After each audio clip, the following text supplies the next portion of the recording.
Hello, welcome back, and thank you for joining me today. We're always talking about something foundational here in A Course in Miracles, and always fundamental. And as always, it doesn't matter whether you're joining us for the very first time or whether you are a long time student of this material and you feel that you're very familiar with it. Either way, welcome. And this course is most certainly fundamental and foundational. And we need that. We need that because we do not see things as they are. So we're invited to use our power of decision, which we cannot lose. We're invited to use this power to choose to see things differently, to choose the Holy Spirit instead of the ego. Quite naturally, there's a lot more that we can say about that, but that's what this all boils down to. And it's what this particular topic of conversation will cover today. It's the power of decision. Now, you may very well consider yourself to be powerless. We all have moments like this because there appear to be circumstances, there appear to be events and situations that are beyond our control. They appear to be happening outside of us. And these are changes that take place in governments, in the world, in economic systems, in the weather, in just every little kind of thing. It's very tempting for us to believe that the world is coming at us and that it's outside us. And this is our lot, this is our plight to sit here and suffer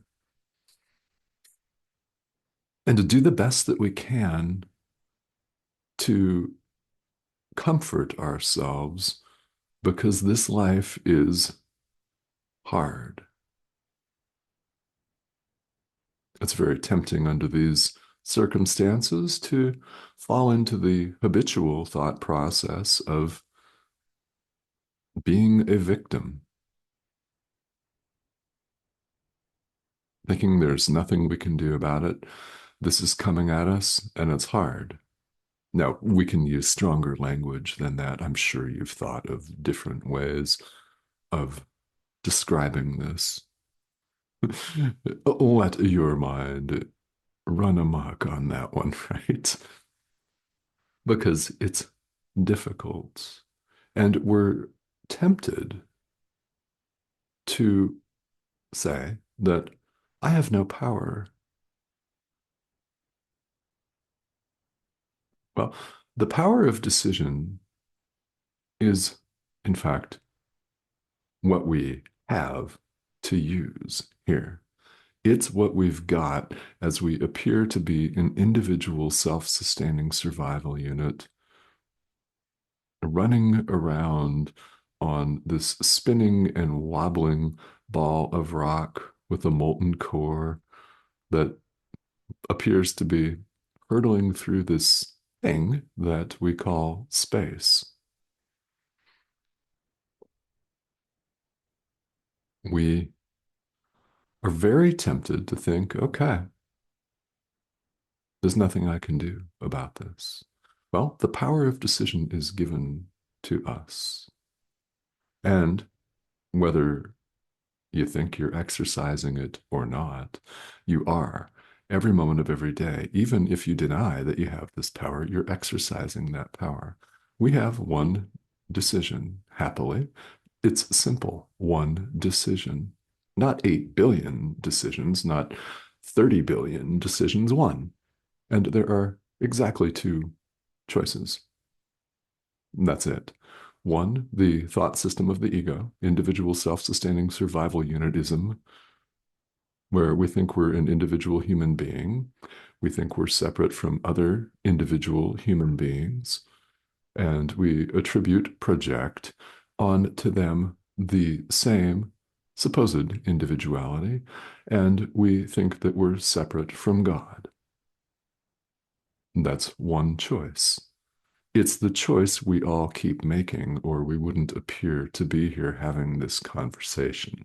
It is this choice that leads us to get fed up with all of the drama and to formulate the thought that there's something more to it than just all of this chaos that we've wrought. And of course there is. That's the other choice. The Holy Spirit, light, love, God, seeing things differently. You do not have to continue to see things with the ego. That's chaos, that's destruction, that is violence on scales that go very deep. It's aggression and rage. You could choose to see peace instead of fear. That's the choice. And if you choose not to decide, you're still making a choice, after all. That makes perfect sense, doesn't it? If you choose not to decide, you're still choosing. And, well, which option would you be choosing? The same old, the ego.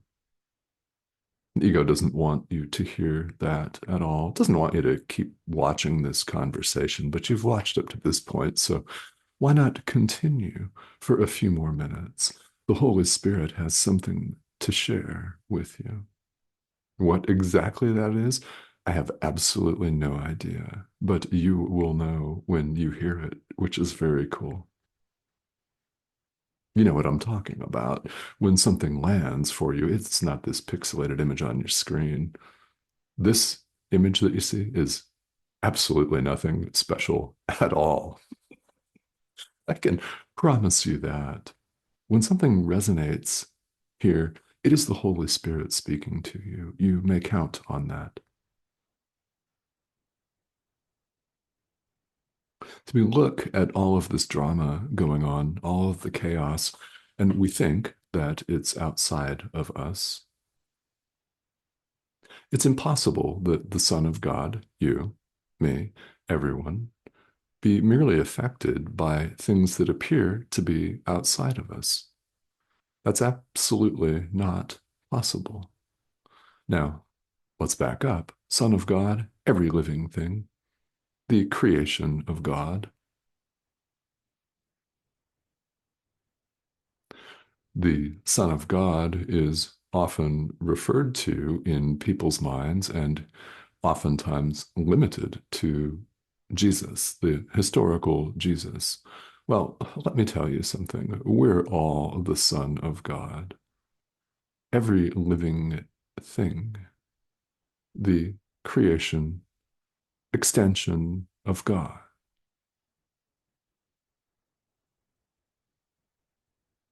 Perhaps you're hearing this for the first time or the 1000th time. Whatever the case may be, the Son of God, when we talk about this in the Course, it's everyone without exception. There are no exceptions to this at all. It's not possible. No, it's not possible that we, as the Son of God, are merely affected by things that appear to be going on outside us. Everything that is dramatic in our lives, we put there. This is very key, and it's something that we're very, very deeply prone to resist. I fully get that. It's the ego that proffers all resistance loudly, of course, always. It shrieks, it attempts to cajole you. And when you don't listen to it, it becomes more aggressive and violent and tries to kill you. Make no mistake. It wants to kill you, proving by your supposed death that you were right, that you're separate from God. You're not. And you do know that. No matter what this shrieking voice may say to you, loud shrieking attempts to keep you bound and in chains, so to speak, through guile. And when that doesn't work, violence. That's the way that the ego appears to operate.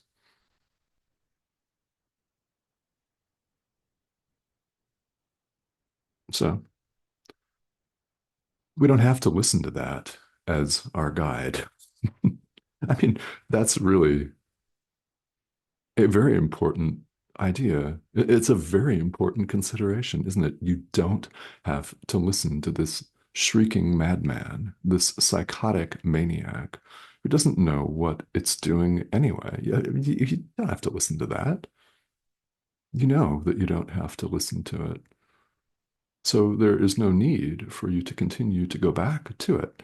Now, here's where our decision comes in, our power of decision. You could choose to listen to this frantic, chaotic, shrieking voice. You could. We all have. Again, or this conversation would not appear to be happening at all. Quite simply.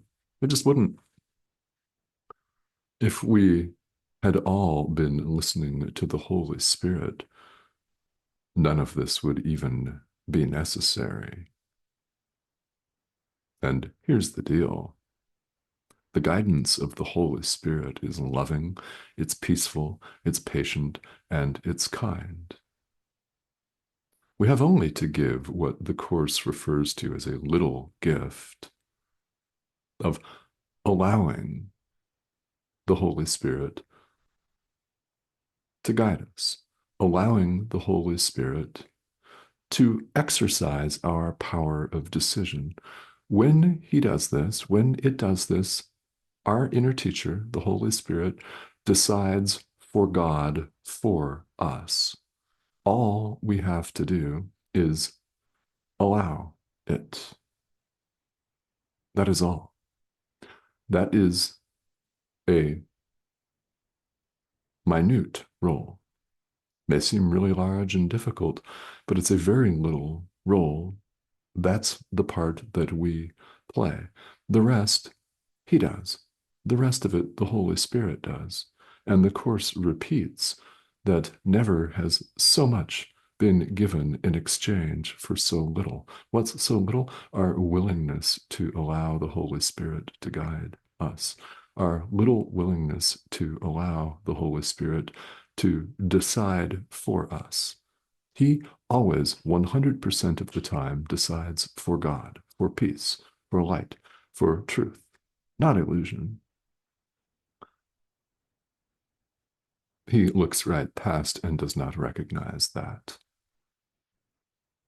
So this is the little gift. And let's not withhold that gift, because when we do, we appear to look out and see a world of chaos and suffering. And once again, a very important idea. Everything that you see that appears to be out there, you put there. I know. Resistance is strong on that. I can relate to that. I didn't want to accept that at first when I heard it. And I also, gosh, I don't remember, but I probably didn't want to accept that the 247th time that I heard that either. I mean, we can all relate to this.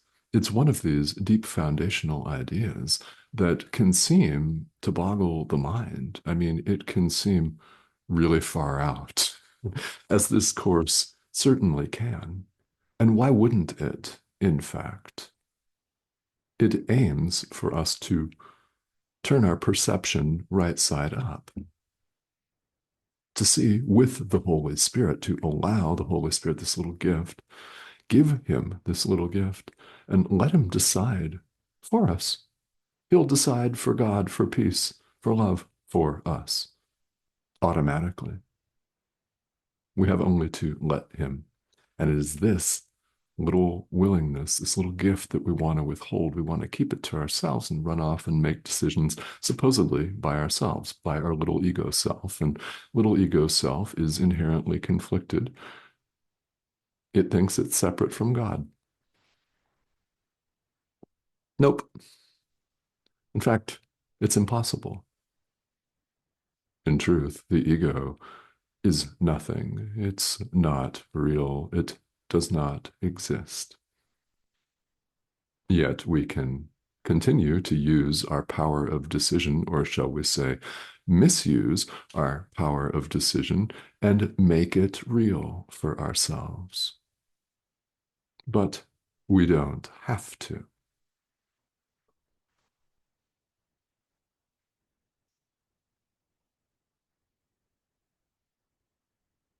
We have to want it. But that sounds like a motivational speech, doesn't it? You have to want it. I mean, we say here in the world in many different contexts, how bad do you want it? Right? I mean, how badly do you want that?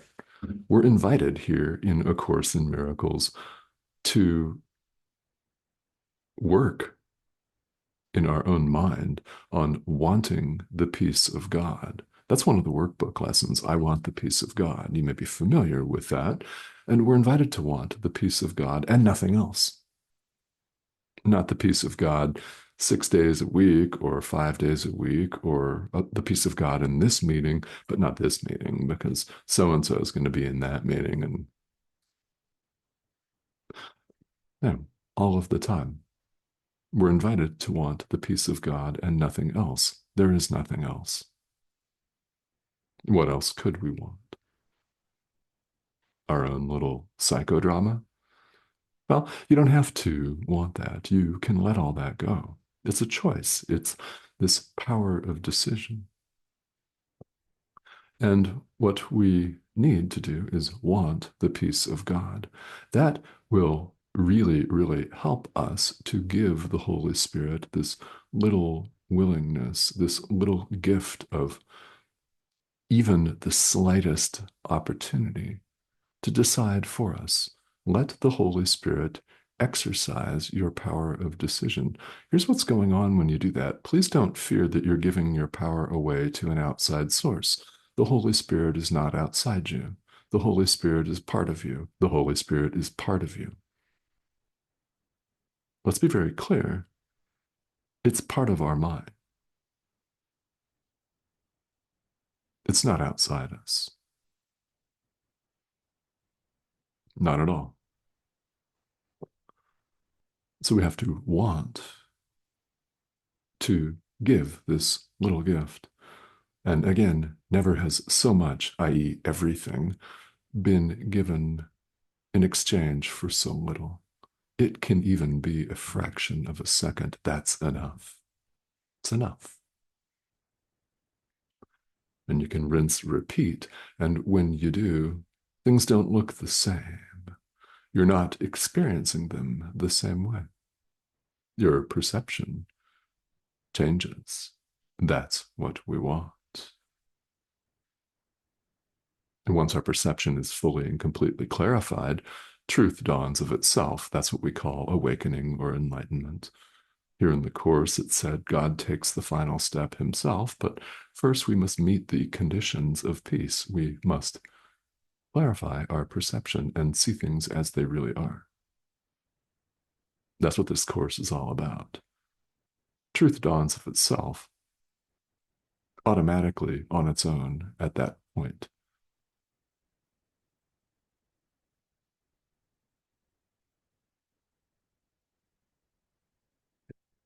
So Here's something that we need to do while we're here.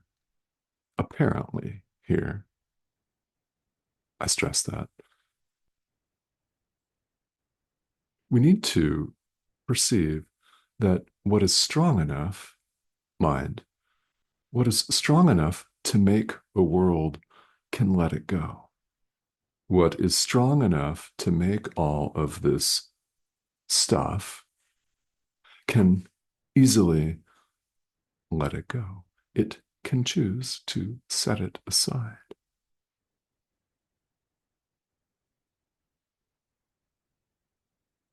Our mind is powerful, which I know you know. I do. I know you know that. You can deny that all you want and say, I'm a victim of the world I see, but you're not.